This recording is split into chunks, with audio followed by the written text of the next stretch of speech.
that. Beautiful. All right. Good morning and good afternoon, everyone. Thank you so much for joining us today. My name is Aaliyah Thomas, and I am the Philanthropy Program Associate at Ability Central. I am a light-skinned Black woman with my hair in waist-length brown braids right now. I have I have on a white shirt, and behind me is a blurred gray wall with part of a picture frame in it. I'm calling today representing the ancestral land of Ohlone and Oakland, California. And before we get started, I just wanted to offer a few things for you all today, a few housekeeping things. The webinar is being recorded, as you all know, and our chat feature has been disabled for accessibility purposes, but please feel free to leave feedback, ask questions, and offer comments in the Q&A feature. All questions will be answered at the end of our presentation today during the Q&A portion. And if you have a question that you would like to ask personally, please feel free to raise your hand, and we're happy to have you come and ask the question yourself using the video and audio. And we do have interpreters provided for today's presentation, and they are available for the folks that need them. To go ahead and kick things off, I'm going to have our presenters introduce themselves, our panelists introduce themselves. We have a wide array of folks joining us today, and I will go ahead and start by introducing Tim Jin. He is our friend in the yellow shirt today. He is an Asian American man with cerebral palsy, and he is joining us representing Disability Voices United in Southern California. And I will kick things off to the rest of our panelists. Jen, do you mind going next? Good morning, everyone. I am Jennifer Restel. I am coming from the San Diego area, and I don't particularly have any group affiliations, but my expertise lies mostly in the blind and visually impaired community, as well as those with chronic health conditions. Wonderful. Thank you for joining us today, Jen. I'll pass things over to Sophia. Thank you, Aaliyah. This is Sophia Webster speaking. I am a light-skinned Ecuadorian American woman with long, dark brown hair, wearing cat-eye glasses, and I'm in my home office in my home in Sacramento, California, which is Miwok land. And I am the lead consultant of content marketing and strategy at Levant Consulting Incorporated. We're working with the WIT Foundation right now on boosting their social media presence.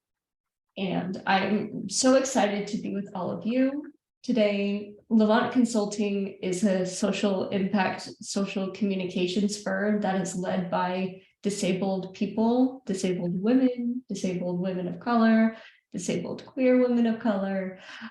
It's a party over here. So excited to kick things off. I'm going to pass it over to Scott.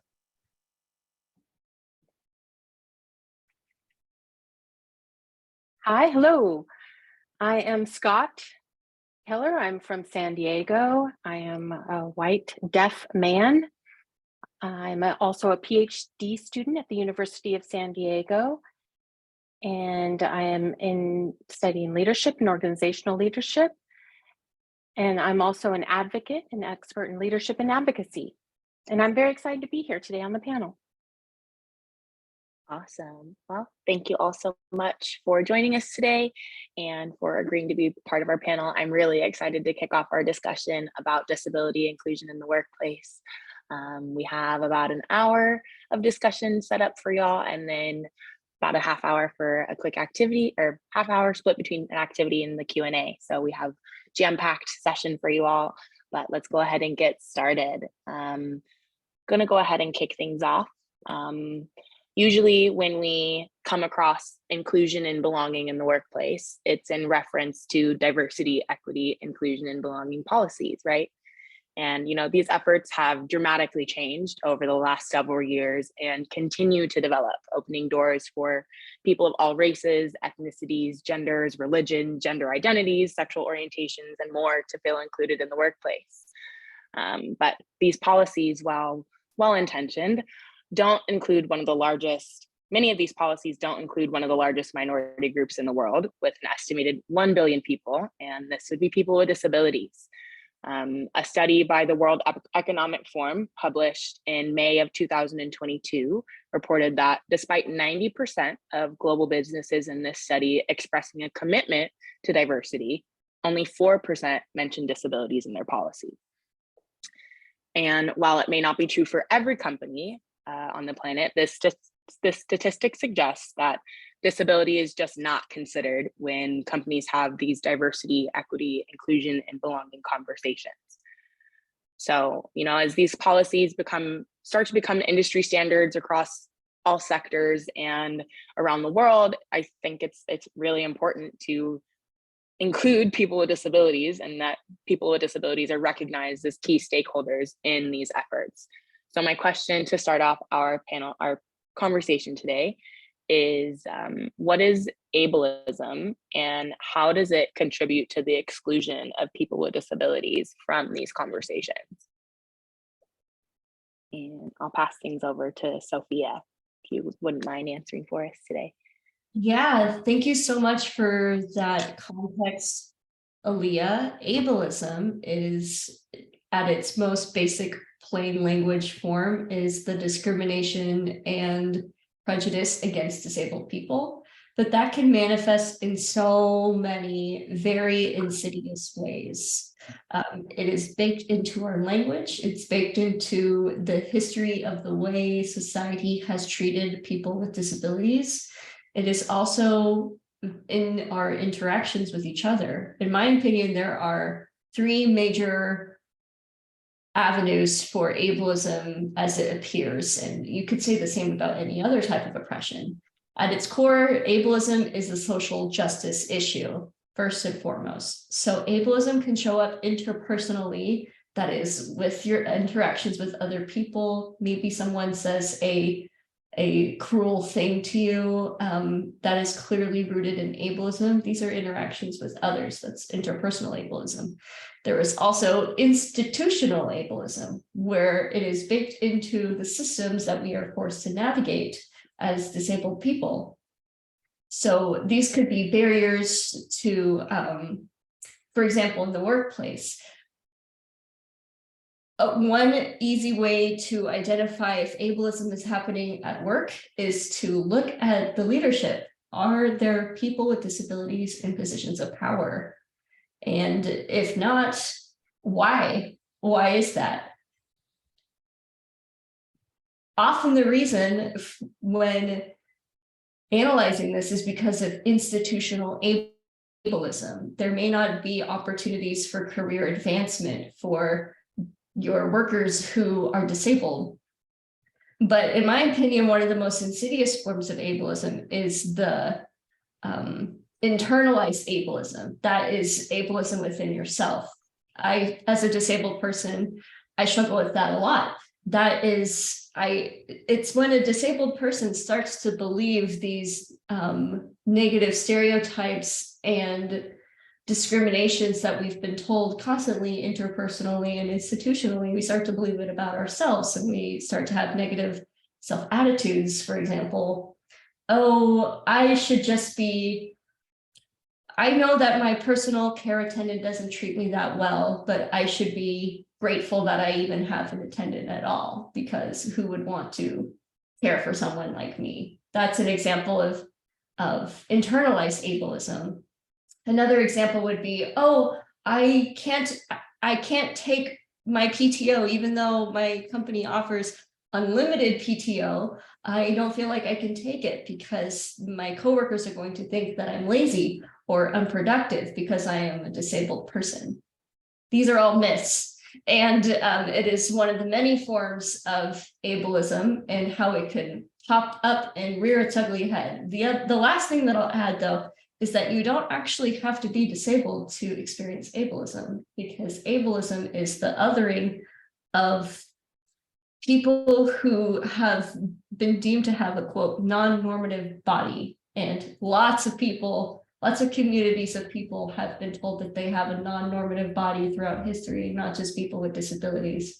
So the impacts of ableism are also tied in with the impacts of other forms of oppression, which is what makes it a social justice issue. Yeah, absolutely. And thank you so much for sharing and for really breaking down the different types of ableism that people experience, and for highlighting that it's not just folks with disabilities that can experience ableism. I really appreciate that. Scott, is there anything that you would like to add to what Sophia has shared with us today? Sure, I can add to that. Ableism, often here in America especially, it's all focused on the self. We don't think about others. You know, we're a fast-paced culture. We work, we have school. We forget to check in with other people. We're focused most on what I do, what's good for me, what I can and can't do. And that's not normal. It's not okay. Stop for a minute. Look around to see who's around you and think of other people first. Yeah, absolutely. And I think that this fast-paced environment that we live in and this very individualistic society that we live in is what in part perpetuates ableism. If you only care about yourself and you only care about your needs, then you're never going to be able to be in tune with the folks around you. And we all know two people are exactly the same, and no two disabilities, no two experiences, despite maybe having on paper seeming very similar, everyone's experiences are going to be different. And when you only focus on yourself, there's no way to be inclusive of the folks around you who may be different than you are. And I think that individualism, especially in the workplace, where it's very all about me, how can I advance, how can I get that promotion, how can I do better, there's a lot of competition that can make it difficult for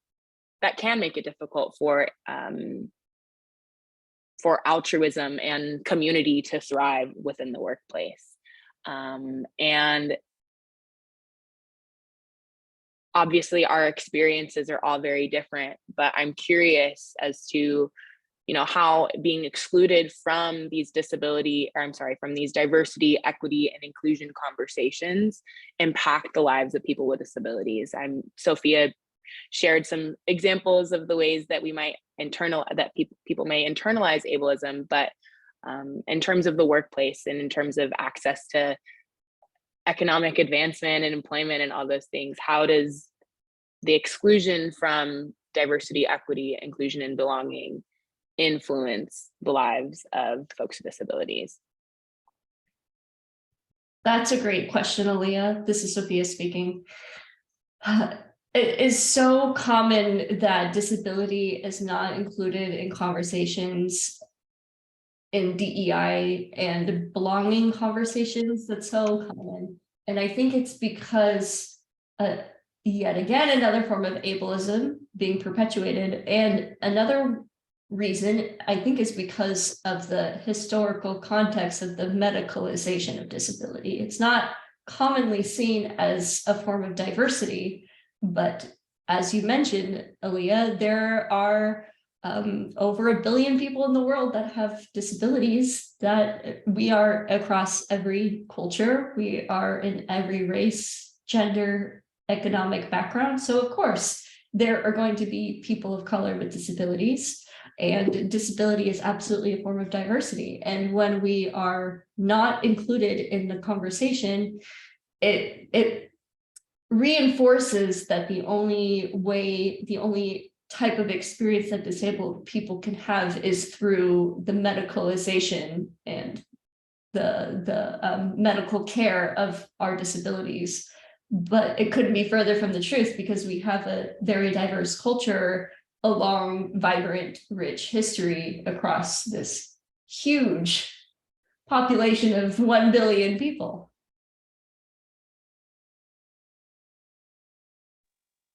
Yeah, absolutely. I think it's that, yeah, the like I mentioned before, the experiences of folks really do play a difference. And it's not just the fact, it's not just a person being disabled that excludes them from these conversations. It can be the fact that they're disabled, the color of their skin, their gender identity, their socioeconomic status, their education level. There are so many things that contribute to the exclusion of folks with disabilities. And unfortunately, disability is oftentimes, because it has been othered for so long, disability is not considered as something that a person can identify with, or something that a person should identify with. And especially for folks that are already multiply marginalized, adding that additional label of, or claiming that additional label of disabled can be really challenging, and can be scary, and can even be dangerous for folks, which is really unfortunate. But that's why we're here today, to have this conversation, to demystify some of these things, and hopefully make it a little bit easier for folks to claim their disability identity and have it respected and acknowledged in a way that allows for to be included, allows for the inclusion in these conversations about diversity and equity. And before we move on, I wanted to see if Scott, if there's anything else close us out a little bit, or if there's anything that you wanted to add. Nope, all Beautiful. good. All right. Well, we kind of already touched on it, but systemic barriers for people with disabilities manifest in a variety of ways, whether it be within the structures and policies of an organization, or the attitudes of individuals, or even of the organization itself towards people with disabilities, or even just the physical work environment can be inaccessible. And in philanthropy, these barriers can also be apparent in how we provide grants and how we offer funding to different organizations. So my question now is bringing it more philanthropy specific. And I wanted to ask if Tim, what are some of the systemic barriers in philanthropy practices that you've encountered or heard of in your time working with DVU? And I know you've been on plenty of boards and all that kind of stuff. So curious as to what you have to say.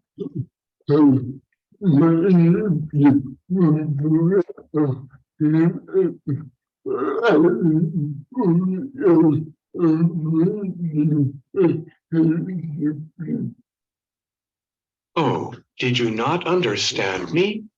Okay, I will accommodate your inability to understand me by using this communication device at the base of my wheelchair that I type on with my toes. Here is what I said. Hi there. My name is Timjan. My pronouns are he, him. I live in Orange County, California. I'm a 47-year-old Korean American man who has cerebral palsy.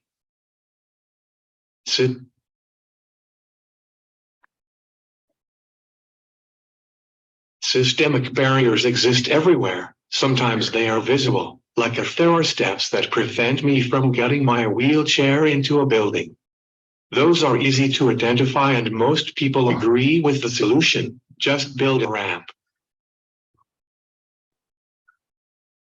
But I have faced many barriers that are far more subtle. As you see, in settings where people don't know my natural voice, I use an iPad to communicate. I have sat on boards of disability organizations where the chair will not call on me to speak, or will talk over my voice output, as if the computer voice is not valid communication. I have some friends with autism who also type or spell to communicate, and they face even more discrimination because they require a person to support their communication. This leads some others to say that they are being manipulated and not really typing their own thoughts. For many decades, most philanthropists didn't even think about people with disabilities as full humans deserving equal rights and opportunities. Foundations primarily funded care and treatment for us poor souls. They funded big segregated programs with nice facilities, or farms and ranches where adults with disabilities could help take care of the cows and sheep. Other foundations funded attempts to cure us, clinical trials and genetic research and experimental treatments. So many millions of dollars wasted by philanthropy to make us more normal. Then a bunch of foundations were started by wealthy parents of people with disabilities. They built lots of pretty buildings and funded the best researchers and therapists from around the world. But very few of these foundations thought about what people with disabilities might want. They rarely put us on their foundation boards or surveyed us about our priorities. And they didn't think of us within the context of DEI. I now hear a lot about DEI in philanthropy, diversity, equity, and inclusion. But they are just buzzwords unless they meaningfully include people with disabilities. Let's break this down. First, diversity. Diversity by disability is pretty different than diversity by race or ethnicity. People are born of a certain race or ethnicity for their whole lives. But disability is something that anyone can acquire at any point in their lives. And by the way, there's a whole lot of us out there. Some people don't want to admit they are disabled, but that's because of the stigma that society has put on us. So how hard can it be for philanthropy to be more diverse by hiring people with disabilities on their staff? Second is equity. Disability rights leaders have said that we are the last civil rights movement. All the marches and protests on the streets for equal rights have not historically mentioned people with disabilities. Many of the same people who fought in the civil rights movement and now work in progressive foundations seemed completely fine with allowing the existence of giant institutions that housed and abused people with disabilities. They didn't join protests against segregated classrooms, day waste programs, and sub-minimum wage jobs. It's impossible to call for equity for people with disabilities when you actually pity us, or want to fix us, or think we are inspiring. Finally, what does inclusion mean in philanthropy? Well, to start with, there needs to be more of us at the table. At the table making decisions on what groups get funded. At the table setting priorities for foundations. And at the table leading the groups that get funded. I know it's hard to include us. We are inconvenient because we require so many accommodations. Some of us need extra time to get in proposals. Or some of us may need informational materials in plain language. During interviews, you may have to wait until we type with our toes to respond to your questions. And, by the way, it's not inclusion when you cherry pick the easiest disabled people to have around. Meaningful diversity, equity, and inclusion is hard. But things that are hard are worth it, right? I also wanted to make this joke about my age, but many of you would have a hard time at understanding me if I wasn't so privileged to have my communication device. I'm very close to my 5th decade in 2 years and 3 months. For those of you who aren't good at math, my birthday is in February, and it's too hard to come up with an analogy on what year I was born because that's beyond my scope of memorizing timetables. Hopefully someone got a laugh out there.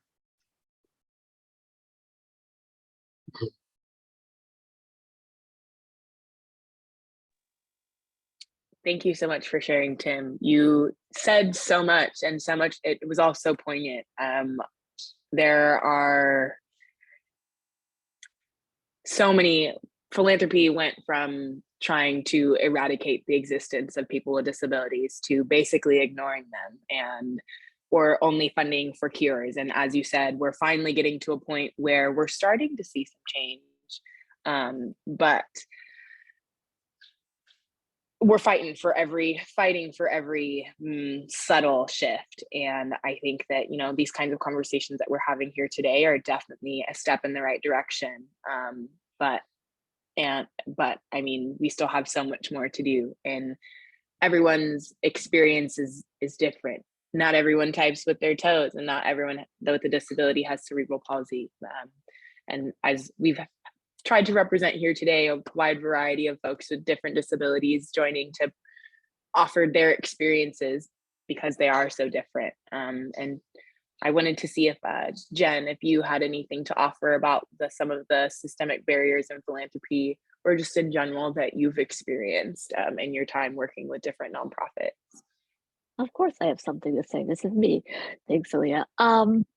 So as Aaliyah mentioned earlier, there are so few accommodations made out there for people with disabilities that trying to identify barriers is sometimes particularly difficult because they're just everywhere and it's everything. And one of the biggest problems as a person with a disability is you almost get used to that. And then you stop like thinking maybe you should be able to access X, Y, or Z. And the organizations that do provide accommodations are almost always disability serving organizations. And the problem there is they often don't serve all people with disabilities, so they don't make accommodations for all people with disabilities. I've had a lot of trouble with disability serving organizations providing me with print in other formats that a blind person can read and understand. One of the biggest sort of thinking obstacles I've identified is that a lot of nonprofits will say, well, we don't have anybody with a disability who comes for our services. And they think they should wait to make accessibility modifications until somebody actually needs them. And that will forever keep somebody with a disability from actually coming to need them, because they will identify that there's barriers, know that there aren't any accommodations for them, and avoid the situation because they, like most of us, don't want to bang their head against the wall all day. The other thing is that people will often personalize accessibility. They'll say, that person with that disability needs that thing, and so we'll give them that thing, and then that makes us all, it's all done, it's all taken care of. We gave that person what they needed. And accessibility is way more than that.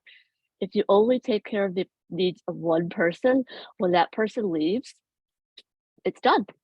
You're no longer accessible. You just stopped because they're gone and their needs are met. Accessibility is about making bigger, more systematic and programmatic changes that allow people with any disability to access what it is you're doing.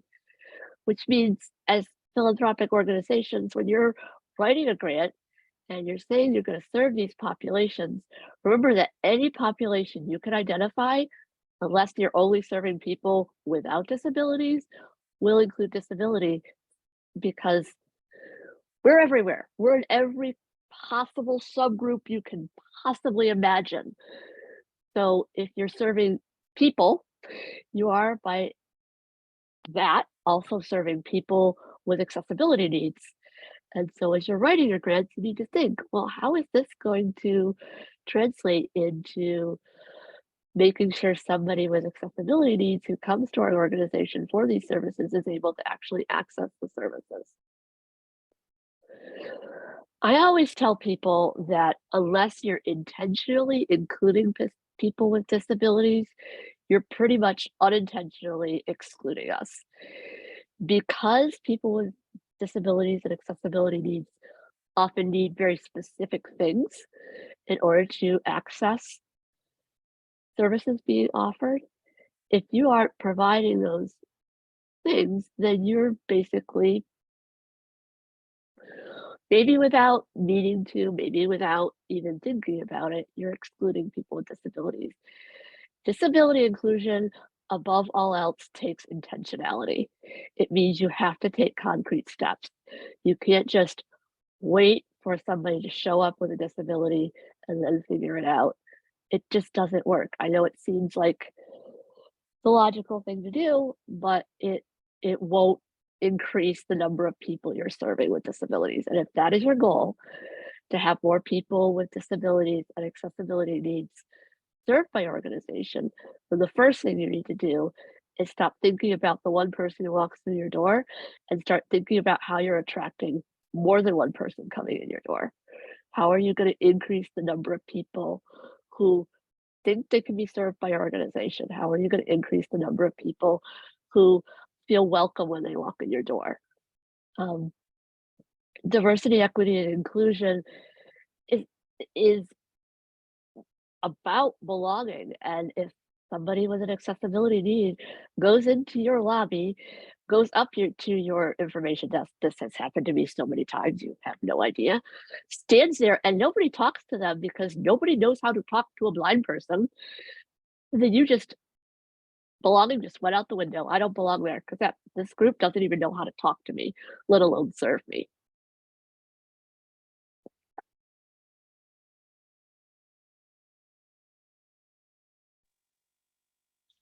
Wow. Thank you, Jen. You shared so much. I mean, I talked very fast. Sorry about that. Sorry, no, interpreters. No, I really appreciate everything that you said. There were so many gems. And I think for me, the thing that stuck out the most for me was this idea of like absolving yourself from other people's accessibility needs, or only doing the bare minimum and thinking that you're doing everything that you need to do. And I think that's a challenge that I'm starting to see within this space. And as we're having more conversations, and whether this is your first time ever hearing about disability or disability inclusion, or you're a seasoned vet, I mean, there's, unfortunately, it seems as though the effort is to make things as easy as possible for the people without disabilities, or the folks that don't identify as disabled, rather than actually providing the services and the accessibility, the access that folks need in order to feel as though that they belong and feel included and feel like their contributions matter. And like you said, if you don't even know how to talk to a person with a disability, or talk to a blind person, or approach them in a way that's respectful and equitable and goes beyond just being a nice or a kind person because you think that that's the right thing to do because you pity the person with disabilities or whatever the case may be, then we just, there's so much work. There's just so much work to be done. And I really appreciate you outlining that it's not just one thing for one person one time. There really is there has to be an intentional and deterministic aspect to the efforts that you are putting forward. It can't just be having one conversation or attending one webinar and thinking you've got it. It's a iterative process that really does take, at the end of the day, listening to the people with disabilities that you are trying to serve and trying to better include, and taking their feedback and doing something with it, not just giving the survey out and just getting the results and saying, oh yeah, we could do that, and then never doing anything with it. But taking those results and really taking the voices and opinions of folks with disabled people and doing something about it, because you're not providing access needs. Well, the goal should not be to provide access needs to meet compliancy standards. It should be to provide access so that folks can do just that, access your programs and access your services, and feel as though they are a stakeholder and that they matter in the things that you're doing within your organization. So I would as actually, we, oh, go for it. I would actually, sorry, I would actually add that, I mentioned this, don't, stop trying to pity us because that's not going to lead to inclusion. Stop Right. trying to be kind and start trying to be fair. There's a huge difference between those two things. People who are kind can stop being kind when they get busy. People who are trying to be fair often won't stop being fair just because there's 6 things to do on their list. Sorry for interrupting. No, I really appreciate it, and that idea of kindness versus fairness, it's like, to me, it's like equity versus equality. You can, things can be equal for folks, but that just because you offer things on an equal level to all people doesn't mean that it's offered equitably to all folks. It doesn't mean that giving everyone the same resources is going to give everyone the opportunity to produce the same result. Folks' needs are different, and that's okay. There's nothing wrong with having different access needs. In fact, that's what makes diversity so amazing and so special, is that people are different, and people have, because of these differences, they're able to offer a unique opinion that is all their own based on their experiences. And that uniqueness is what drives innovation. What pushes things forward. It what allows for change. And I think that we could all do a lot better if we focused on being fair instead of kind. And I really appreciate you bringing that up today. And some other things I'm curious, and this is an open question to the group, if anyone has anything, please feel free to chime in. But what are some kind of go-to strategies for increasing accessibility, or for addressing accessibility needs, or increasing disability inclusion? And how do you make folks feel like they belong when they walk through your door? This is Sophia speaking. I feel like this needs to be a two-pronged approach. You can take as many trainings as you want, go to as many webinars as you want, and learn about how you can serve your clients or your customer base or the population in which you serve. But it also needs to start internally as well. Look at your internal systems, at these barriers that we mentioned. What about your own people? Because it can feel very two-faced to see your organization put on a DEI event when you yourself know that you're getting underpaid as a disabled person at your organization, So it needs to be both internal work and external work. Thank you, Sophia. That is, yes, I agree 100%. There's it, and I feel like it very much comes off. You can tell when folks are only doing the work externally. And it can become fairly obvious when that is happening. And the internal practices, to me, it seems like that's the place to start internally. It's so much easier to address the things, to face the beasts that if yes. And when you start to do that internal work, it reflects outwardly, and attracting more people, attracting different people becomes easier, or maybe, I don't know, maybe not easier, but it's more authentic, and it comes from a place of having actually done the work to improve your internal systems, and that reflects in how you work externally as well. When you have folks with disabilities in positions of leadership, whether that be on your executive team or as managers or on your board, they're able to raise things in meetings that someone that doesn't have a disability wouldn't have thought about, and that removes a step for the person outside of your organization that they have to take, and it simplifies it for them, which ultimately, as funding and grant making organizations, we want to serve. Our goal is to serve the public and to serve people around us, and we want to better serve folks with disabilities, then we have to start with better serving our employees with disabilities and having employees with disabilities in the first place and having board members with disabilities. And I appreciate you bringing up that two-pronged approach. And it looks like Tim has his hand raised right now. So Tim? I see that Scott is having this webinar at a well-known coffee shop. I would like to ask him, how was the service over there as a deaf person? Were they accommodating to your needs? Did they treat you as an ordinary customer and not label you? No, they were good. This is Scott. Yeah. So they know me. I come here often. So yes, I'm treated well.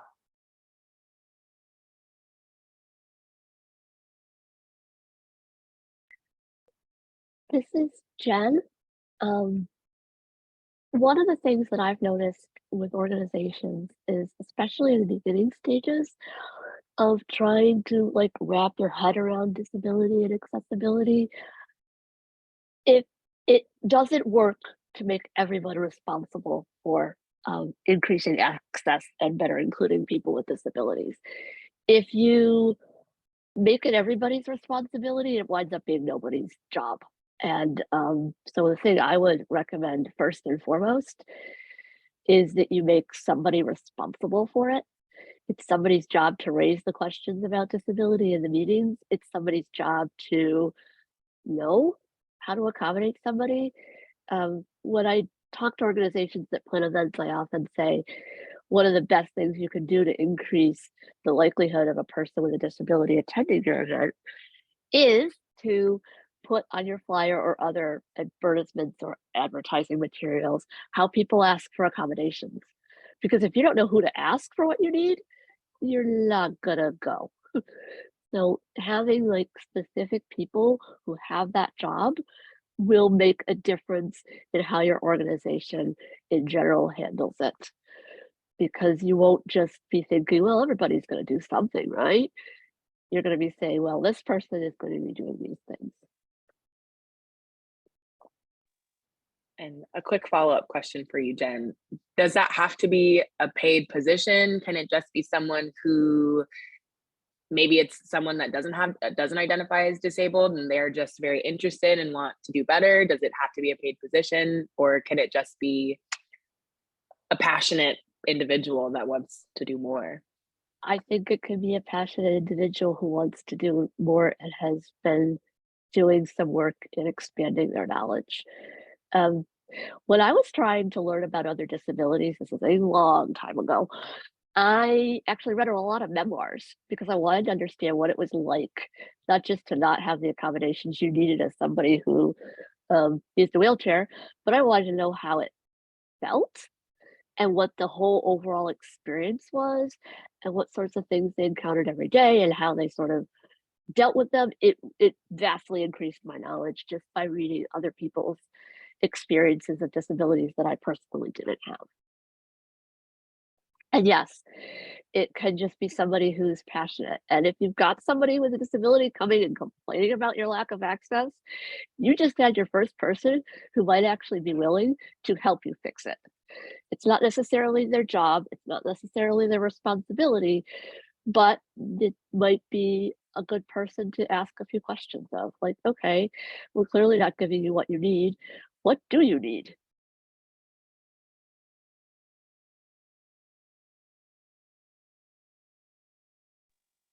Awesome. Thank you so much. I really appreciate just clarifying that it doesn't have to be, that it really can just be one person who's wants to do better and has really done the work. And again, as Sophia mentioned, it starts with the internal work.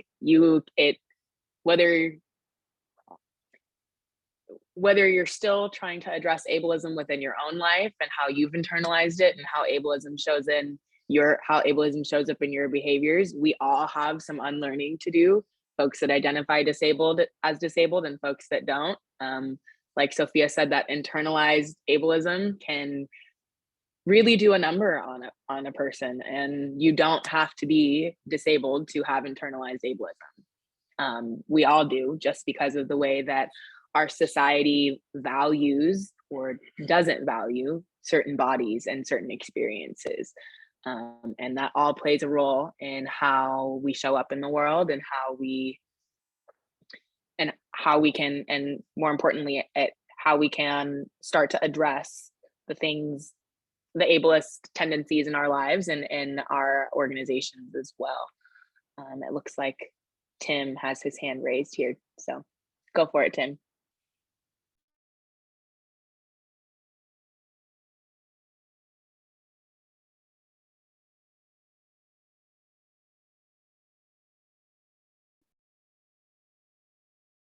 I would like to piggyback to Jen's comment. As a person who has a disability, my cerebral palsy has nothing to do with my capacity to do whatever that needs to be done.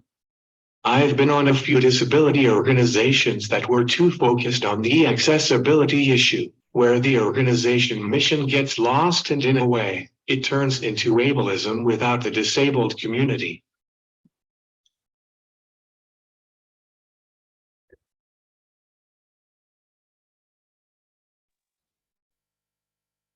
Yeah, thank you so much for sharing. One of our attendees has brought up that there is a stigma on invisible disabilities or learning differences, and I think that that's something that doesn't get because these disabilities are not visible, they're not apparent, they don't get the same attention and really don't get a lot of the time, the same respect that maybe a more apparent disability gets. Sophia kind of mentioned it earlier with having unlimited PTO, but feeling nervous about taking that time off because you don't want your colleagues to think that you're lazy, or maybe you have a hard time meeting deadlines, and your team is not accommodating to just being a little bit more flexible, or isn't willing to work with you to provide a better structure so that work can be completed and gets on the right person's desk at the right time. And just having a different approach is having that approach and recognizing that not all disabilities are apparent, and not everyone feels comfortable even disclosing their disability and letting folks know that they are disabled. It can just make things all the more challenging, and make it that much more difficult to address ableism within an organization and to address ableism within a workplace. And so we've kind of talked about some strategies about to address increasing accessibility, but I understand that not everyone here is going to have the power to go back to their organization and completely overhaul their existing practices, and that's not what we're asking. That's not the goal of this conversation. We don't want you to go back and think that you have to completely scrap everything and redo an entire and redo all of your HR policies. But whatever the situation that you're in, it's okay. We all have to start from somewhere. And being part of these conversations and joining in on these conversations is a really great place to start. And as there's a disability advocate on LinkedIn that I'm very familiar with, her name is Meryl Evans, and the point of accessibility is progress over perfection. We're not asking for things to be perfect, but we are asking for things to change and for people to start to at least recognize that ableism exists and how it plays a role in how we function as an organization, how we execute our grant making practices, how we communicate with other people in the world. There's so many ways to address ableism within an organization. And so with that in mind, I have a two-part question that we've kind of already talked about or a little before, but first I wanted to ask who should be the person to start the conversation of improving disability inclusion and accessibility. And then I'm curious if our panelists have any tips or can point to any resources for someone for ways to broach the subject and for places to get started. Scott, I'm curious if you have something that you can share with us. Yeah, so I'll answer the second part. I think really the best place to start is with you, the individual. If you show a willingness to learn, it's going to take time to understand the situation. There's going to be mistakes made, and be open to that. I think that's where the bridge building starts, is between you and the disabled community. You know, for us, there is a lot of work to prove ourselves. You know, just meet us halfway. And then for resources, just as a quick answer, Google it. Take some time, check it out. Does that link make sense? Contact that place. Are there people with that information that you need? Is that the right place to start? Do your homework. And I'll let someone else answer the first question. Sure, thank you. Again, you have reiterated kind of what Jen said earlier about making sure that, and kind of what we've said, that it starts internally, and it really does start with addressing it within yourself or within your own department, within your own organization, within your own family, within your own community, before we can move forward and really start to address it on an external level. But I'm curious, Sophia, if there's anything that you have to add to the question, or to our question, or to this discussion for this question.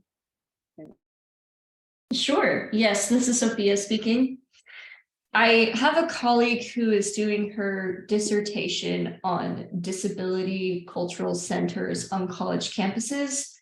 There are 11 across the US. They all have different types of programming, but they all have one commonality, which is that they all were formed out of frustration and irritation by college students with disabilities. So it's really interesting how most of the accommodations, most of the accessibility that we have now is not due to the kindness or respect or fairness of others. It was because of disabled people getting fed up and yelling about it and getting our needs met the very hard and frustrating way of protest, of activism, of litigation. I don't think that's how it should be, because it forces every disabled person to be an activist, and not all of us want to be activists. It's a very tiring, thankless job to dedicate your life and spirit to the movement. It is so challenging. I think it should be, like Jen mentioned, someone's paid job to be the accessibility coordinator to make sure that people's needs are met. Of course, disabled people should be decision makers as well. We should have a seat at the table. We should be included in these conversations.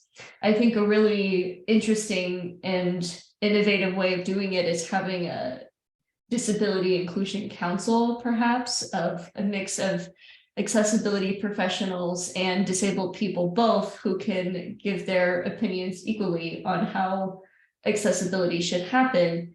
However, it won't work without buy-in from leadership. So you could start a grassroots organization, but it's either you're advocating from the inside out or the outside in. So it is so much easier when you have buy-in from leadership. And when I say buy-in, I also mean financially and institutionally.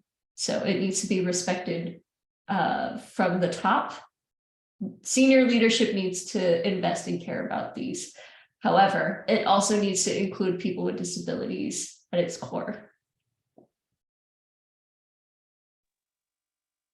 Definitely. And I appreciate you bringing up that rights are often taken and not earned. And unfortunately, I mean, it just, your reference to having to, of people being fed up and kind of doing it themselves just makes me think of the 504 sit-ins of in particularly in the San Francisco Federal Building. That was the result of a lot of folks, are over 150 people with disabilities, storming the federal building and refusing to leave until Joseph Califano signed the regulations for 504. And that's how we got a lot of the rights that, the legal rights that people, legal protections that people have today.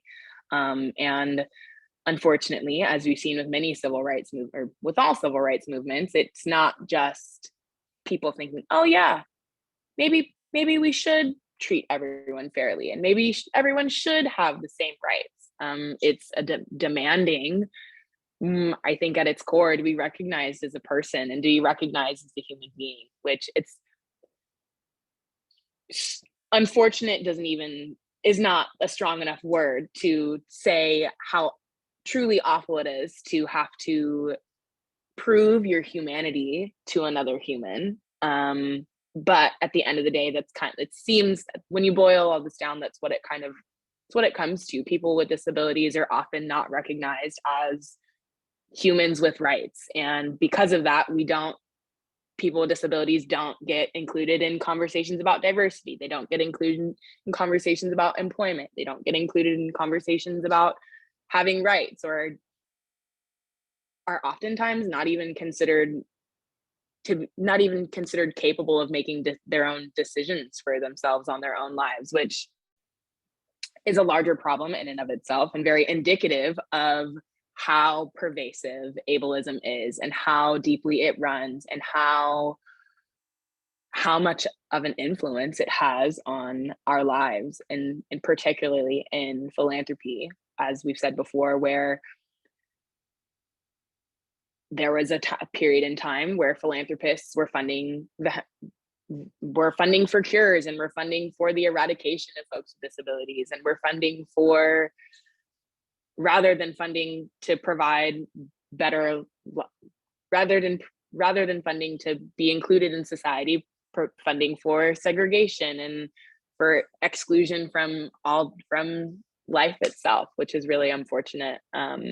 And I'm so glad that we're in a place where now we can do better and are having these conversations on how we can do better and about where to start and what to do. And I really appreciate everything that folks have said today in that regard. And I'm curious, we've kind of touched on it a little bit already, but because we are in a place where we now have the ADA and the Rehab Act of 1973, which includes Section 504. We do have laws and we do have regulations that folks are supposed to follow, but it gets us, I'm curious, as for our folks in our panel today, what should you do so let's say we have these suggestions. We want to start an employee resource group that has folks with disabilities and folks with and accessibility experts to really boost our internal conversations about disability inclusion. Or we are in a place where we're ready to do more with our social media, to be more accessible on social media or in our advertising, or wherever you'd like to start. I'm curious for the folks, maybe for those that have already started, if you have any suggestions. Unfortunately, complacency is common within this space, where people get into the mind frame of, oh well, wait, we're already compliant with ADA standards, we don't need to do any more, or disability isn't one of our funding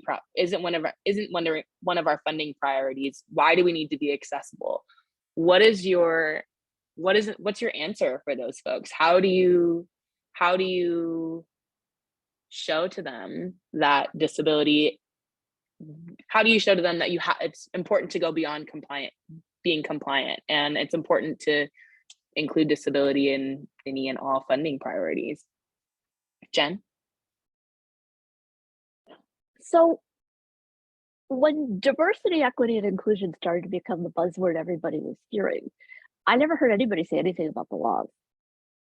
And there are lots of laws on the books around racial, ethnic, gender identity, sexual orientation, and employment. But you never heard anybody say, well, we're not discriminating, so do we have to do anything more? So I think the first question to ask yourself, and the first question to ask other people who are bringing up the ADA is, how come when it comes to disability, we're only thinking about what the law requires us to do? Why are we limiting it to that? I think the ADA is where it should start, not where it should end. And I think that that's a very different way of thinking about it. And that's actually the way we think about other forms of diversity, equity, and inclusion. The law is just the beginning. It's got to be more than that. It has to be about belonging and about people being able to speak up and about people feeling like their voice can be heard and their voice matters. Not about the law. So how come it would be about the law when it comes to accessibility and disability?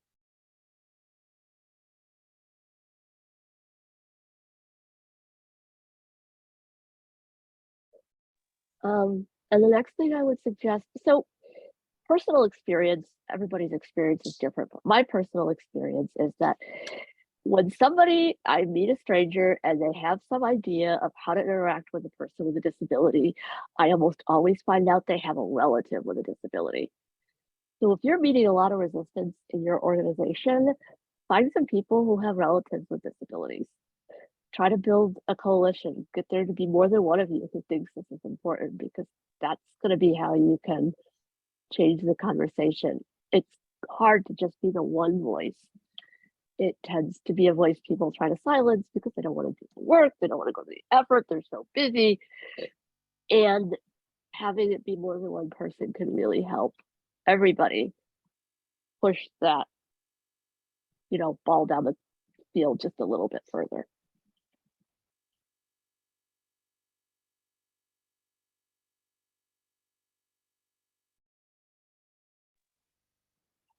Yeah, there are probably 3 other people on this panel who all have really good ideas, and I totally want to hear them. Thank you, Jen. Yes, if anyone else would like to add anything to this conversation, please feel free.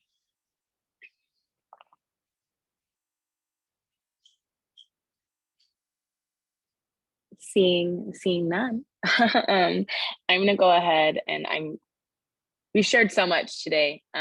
We have talked about personal experiences. We've talked about what ableism looks like in our internally and in the workplace and in philanthropy and the different ways that we can address it. And unfortunately, this is just a 90-minute conversation. There are way too many things to talk about to include in just one presentation.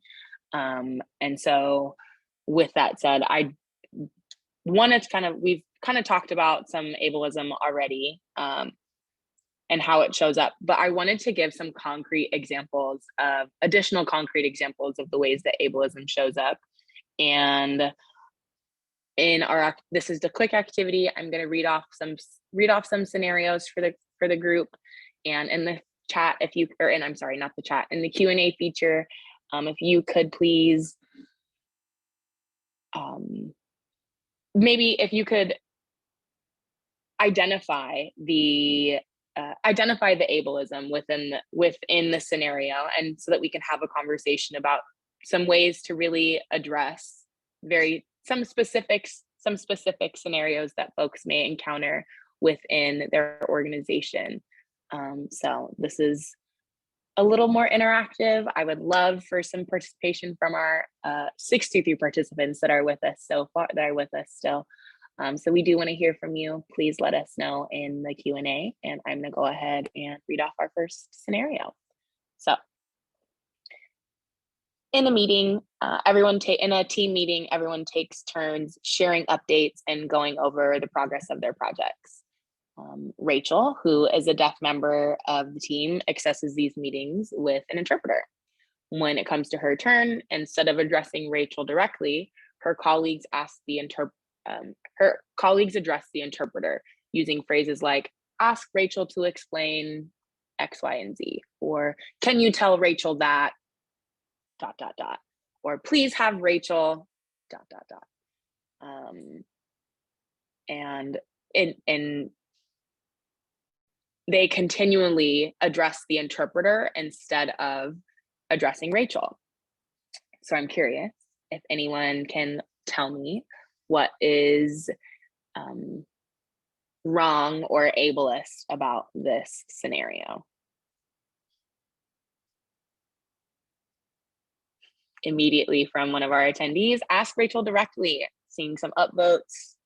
Yes, absolutely. When working with folks that are deaf or accessing a meeting using an interpreter or using a communication partner or a communication partner to participate, address the person directly. You don't need to go through the communication partner. You don't need to go through the interpreter.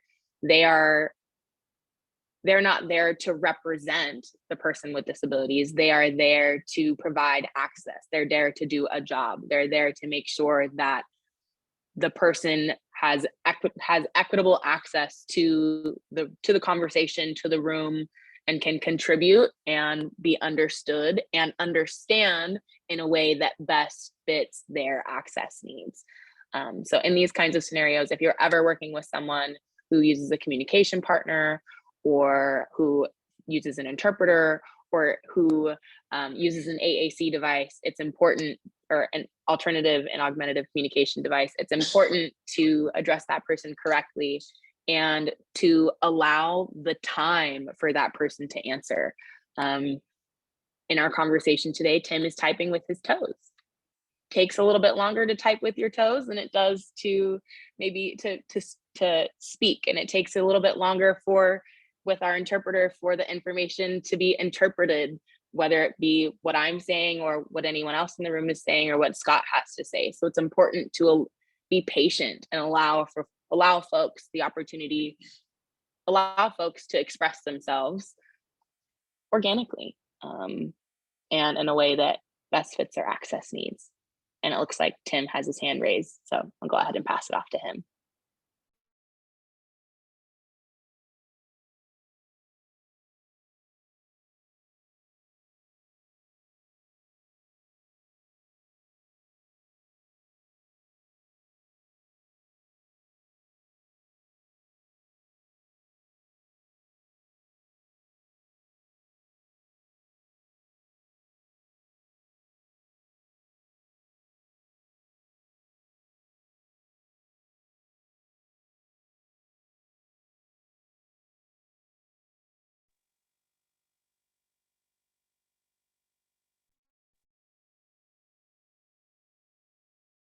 I get this situation all the time when I'm using California Relay Service, when I'm talking on the phone.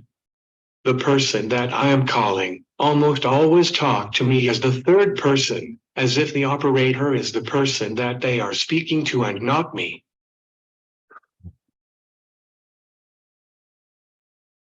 This is Yes. Sophia speaking. Oh, thank you, Tim, for that. I just want to uplift one question that's in the Q&A that perhaps Scott could take, because it's related to your lived experience. Anita Ortiz wants to know, is it appropriate for the interpreter to say something in that scenario? For example, you can address Rachel directly. I'm here to interpret.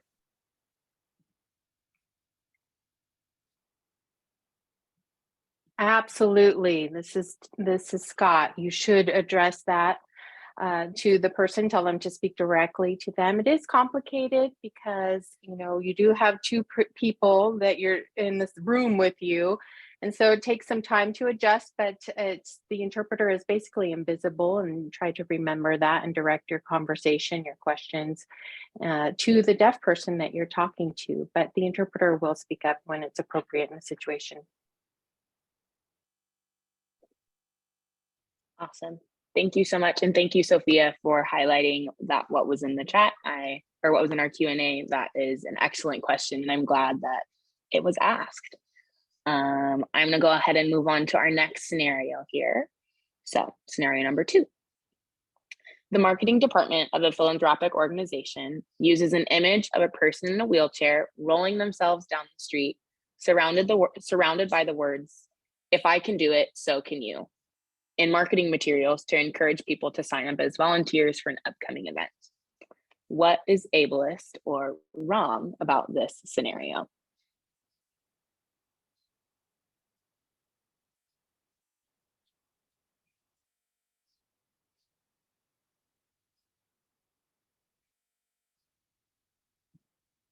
This one is a little bit, it's not as obvious, but from Kevin, people with disabilities are not heroes. Yes, exactly. So this would be an example of something called inspiration porn. And this idea of inspiration porn comes from a disability rights activist named Stella Young. And it's this idea that it describes the objectification and exploitation of the disabled body and experiences for the benefit of non-disabled people. So in plain language, that means using folks with disabilities as inspiration for folks that aren't disabled. In this case, using the image of a person using the image of a wheelchair user to promote folks to volunteer for an event that really has nothing to do, that doesn't have anything to do with being disabled, or doesn't have anything to do with being a wheelchair user, and just using the image of a wheelchair user to evoke emotion or evoke pity from folks is wrong, and very ableist. The experiences of people with disabilities don't make them heroes. People with disabilities are not inspiring for getting up and going to work in the morning. That's what we all have to do. People are not inspiring for completing everyday tasks and for doing what would otherwise be considered mundane or ordinary, but just because a person has a disability, it makes them somehow inspirational for doing said task. It looks like Jen has her hand raised. So, ban the words inspiring, amazing, and all their synonyms from your vocabulary when referring to a person with a disability. I actually have this argument with people I'm related to on a regular basis. You're so amazing, Jen. Like, no, I'm living my life. What the heck? I'm living in an apartment by myself. There's nothing amazing about that. That's just me living life. Yeah, and if you get rid of those kinds of words, it will actually help you not objectify somebody in a sort of inspiration porn kind of way.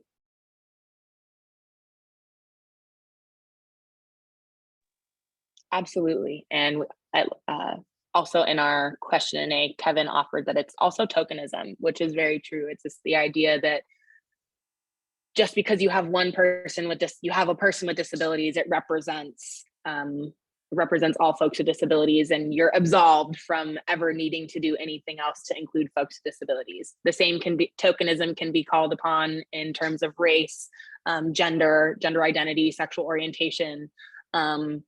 Having one representative of a marginalized group in a room does not mean that the group is equitably or wholly represented. As we've said already, everyone's experiences are different, and these experiences allow us to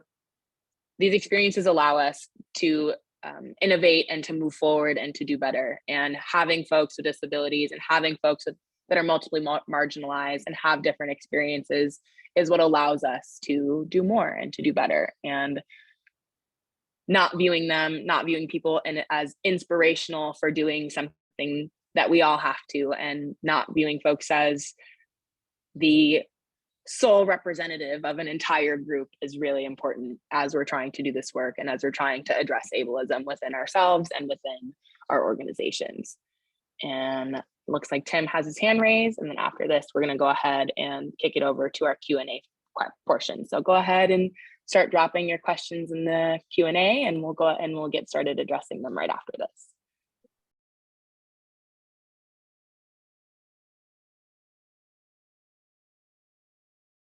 I tend to use inappropriate words when someone says that they are inspired by me. Thankfully, due to my cerebral palsy, most people doesn't understand my natural voice. Ha ha.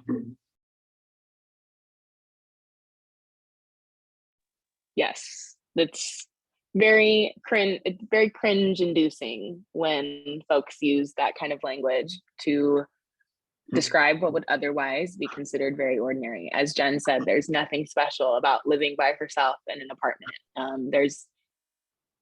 I'm hoping for the day, still living at home personally, but you know, that's aspirational just because I'm still living at home. Not aspirational because Jen is a blind woman doing it, but mostly just because she's doing it in the first place and I'm not. But that being said, we do have some time, about 10 minutes here for questions and answers. So if you have any questions, please feel free to drop them in the chat or raise your hand. I'd be happy to bring you into our meeting and have you voice your question if you would like to. Something from Kevin: people generally inspire me, so I'm not sure that I would quote and unquote ban that word, but agreed that people living with disabilities are not inspirational simply for living with their disability. And for living, I mean, yeah, I absolutely agree.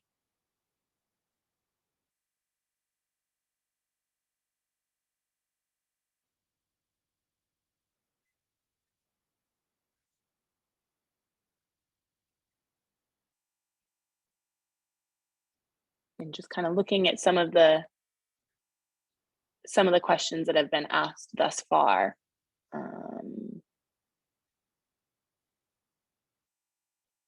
One of our attendees asked, open workspaces are terrible for those of us that are easily distracted or with easy distractibility. HR approached office designing from a very biased and ableist framework. Absolutely. And open work isn't for everyone. How do you challenge an ableist culture when you are the lone voice?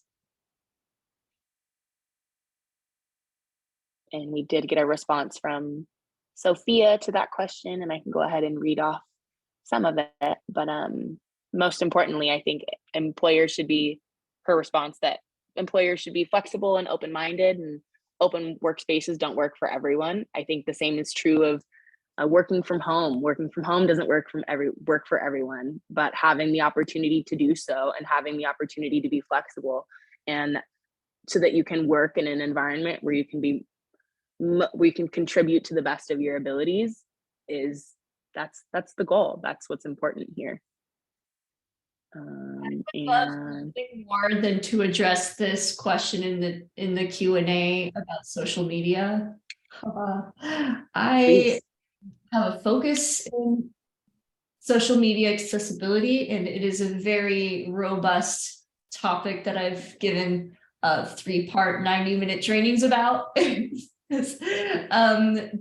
So the way I like to frame it is there are some trainings, for example, like race and disability, or the panel that we're on right now, ramps aren't enough. These are obviously very important, and it's more like getting a liberal arts education. This is so important. But there's also some skills-based trainings that become important, like digital event accessibility and social media accessibility, that are more like going to a trade school, where you have to know very specific minutia information, such as basic information about how to code if you're a website builder, a website designer, or if you're remediating documents for digital accessibility PDFs. You need to know about heading levels, for example. These are very specific topics that aren't more broad strokes like workplace dynamics for people with disabilities. So this is such a hard question to answer in 2 minutes, but I'm going to do my best. So there is, for digital accessibility, there is a set of guidelines called the Web Content Accessibility Guidelines. It's a set of recommendations created by the W3C Web Consortium, and they were created by digital accessibility professionals about how and when and why content on the internet should be accessible. They are required for any government entity who has a website. They're required to abide by the WCAG. Things get a little murky on social media because not all social media platforms were designed with the compatibility of the web content accessibility guidelines in mind. Surprise, surprise, more ableism, right? That's the theme of today. So there are many things that a social media manager can do to adapt the web content accessibility guidelines to fit with the parameters of social media platforms. I'll just list a few. Number one being alt text. If you're ever posting a picture on the internet, make sure that it has alt text. Almost every social media platform supports an alt text field. Definitely use that, and don't stuff it with weird search engine optimization stuff. Make sure that you're being descriptive and succinct and objective when you're writing your alt text. Number two is captioning. Make sure that any video you post on the internet is captioned. Not all social media platforms support captioning, however.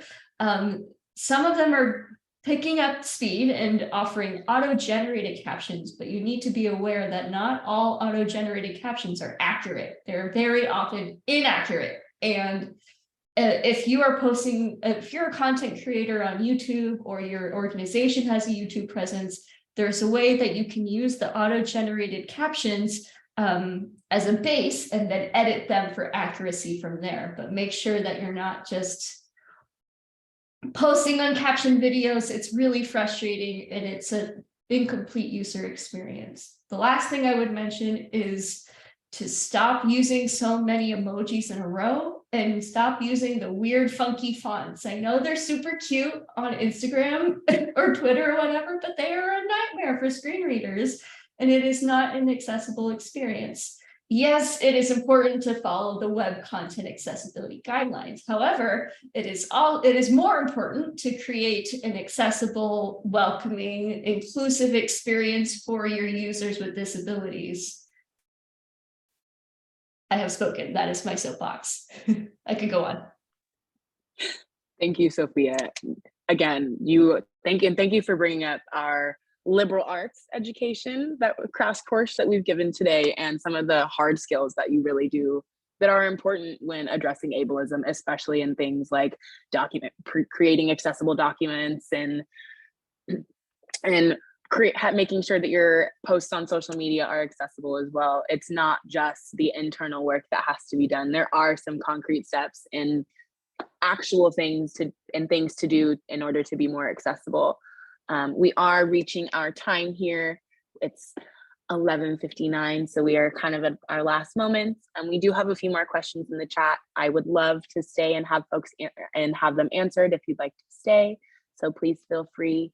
But if you have to go, totally understand. Thank you for joining us today. And we appreciate you for being in community and for coming to listen to our panelists and to our discussion today. But our next questions. So question from Anna Ortiz. Jen mentioned the notion that people often talk about doing what is required by law when it comes to people with disabilities. When I counsel clients on how to include language in job postings that demonstrates a true commitment to disability inclusion, as opposed to just saying that they'll follow ADA requirements, what would you want a prospective employer to say and actually do to demonstrate that they want to attract and hire people with disabilities?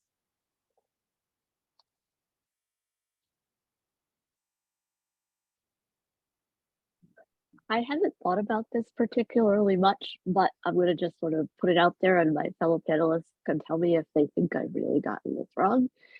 A lot of times people just put that like, we do not discriminate based on blah, and they don't really say anything else. You could say, please let us know if you need any accommodations to submit your application or participate in your interview. That alone will make people think you at least have some understanding. Unfortunately, people with disabilities who can limp along, for lack of, well, who could sort of kind of make it work without accommodations will often not request accommodations because they don't want their disability status known. If your disability isn't readily apparent, people will hide it because they're worried about discrimination. So say something like that, but don't assume that just because you've said that, everybody's going to feel comfortable, because we're all way too used to being discriminated against because of our disability. Sure. Yeah. Thank you for sharing, Jen. Does anyone else have anything to add to this question?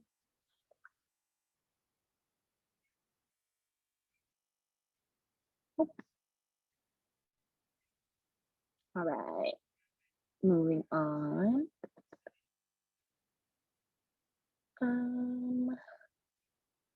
Okay. This question is from Kevin. What does the things are moving on me. Okay. What does the panel think is the correct protocol when speaking to someone in a wheelchair as a tall person? When I was younger, I was encouraged to pull up a seat or kneel so you can speak eye to eye.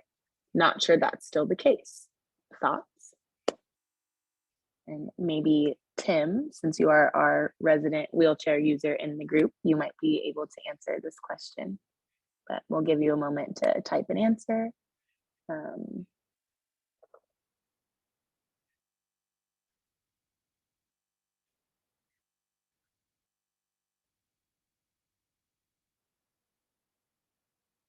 And while Tim is typing an answer, we do have a question about getting possibly having access to the recording of this session.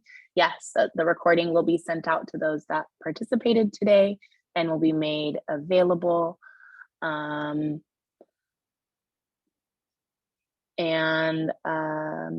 that will be made available to our attendees today. So hopefully that answers that question. And then I think this will be our last question today, as we are kind of running out of time. And I know some of our panelists have other commitments that they have to get off to as well. So I want to be respectful of everyone's time here today. But thank you all for joining us. And we'll just wait on this, we're answer to this last question, and then we'll all be off. So thank you. For myself, I don't like people kneeling down on me when they are talking to me because it's an awkward position for me and them. Fair enough.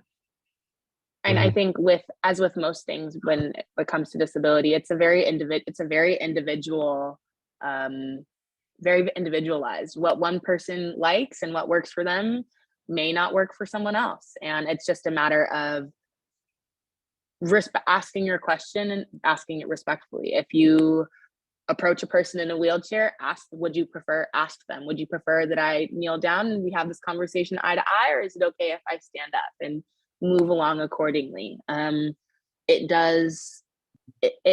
varies. Everyone's experiences and their preferences are different, and it does take some investigative work with the individual to figure out what works for them and how to best meet their access needs. But as the person who is trying to meet the need, be humble, be honest, be authentic, accept feedback, and be willing to, and don't take it personally. We all make mistakes, and I think that no one is expecting you to be perfect, but people are expecting you to treat them with respect and with fairness and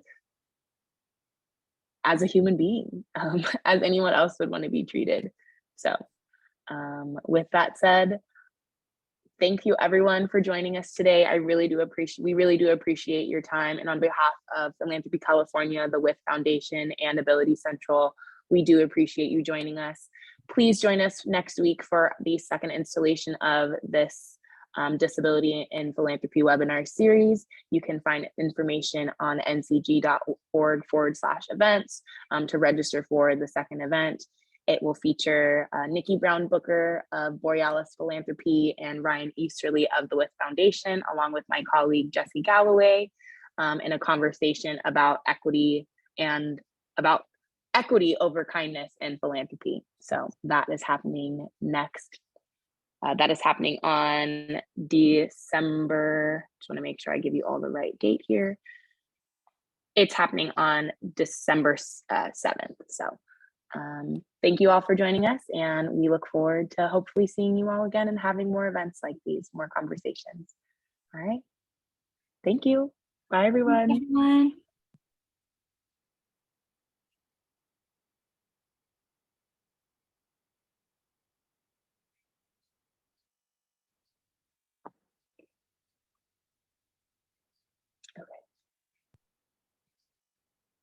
Aaliyah, anything we need to check in about? No, I think we're good. I will go ahead and I have some stuff to do just in terms of like wrapping things up for our interpreters. I'll go ahead and send you the final registration list. We did have 98 registrants, and I think the most participants that I saw today was at 74. So Great. I am extremely pleased and hoping that next week's event is just as well attended. Yeah, thanks for collaborating with us and for a great first event. I'm very happy with how things went. Yeah, we're really excited on our end too, and that all sounds good to me.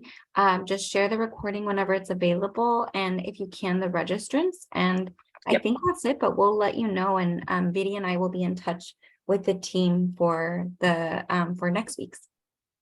Cool. Sounds good. Thanks, Aaliyah. All right. Bye. Bye, Take Melissa. care. You too.